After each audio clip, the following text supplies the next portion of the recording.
$1,000 at a teacher for improving their scores is going to make better teachers across the system. I do not work any harder or any less hard because of this money.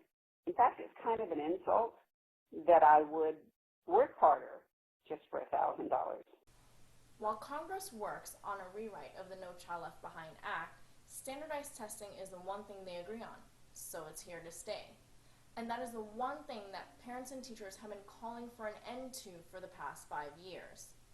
And while this bill transfers more power from the federal to the state government in order to determine what will happen with the test results, teaching to a test is actually compounding the problem that is trying to be solved, which is higher scores. Tests are used to measure the progress of students and determine the rank of U.S. education in the world. They promised us in the beginning that this testing initiative wasn't going to impact our curriculum. Well, it has. The vast majority of teachers and administrators that I have spoken to have concerns about the test.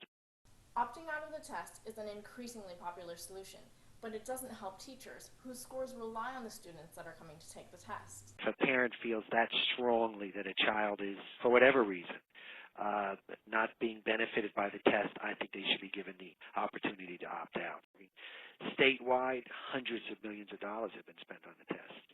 Just putting the technology in place has been a challenge, which was also poorly handled because the districts were given very little direction. In recent years, headlines of teachers and faculty involved in cheating scandals has become all too familiar.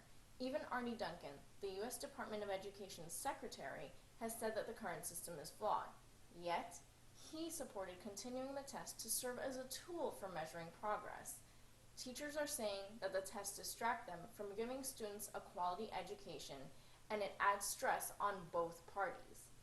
I mean, there does need to be checks and balances in school systems to make sure that every teacher is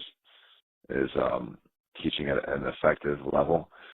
The kind of education under this testing system that we're giving students right now is not to teach them inquiry, is to not teach them to formulate their own questions, and to also not even bother about being activists about change in the world. In the end, the only winners are the policymakers and the test makers. Taxpayers continue to foot the bill for these tests, and less than half a dozen testing companies continue to profit from this $2 billion industry.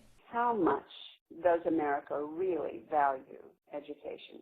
The American citizenry are not willing to pay for that.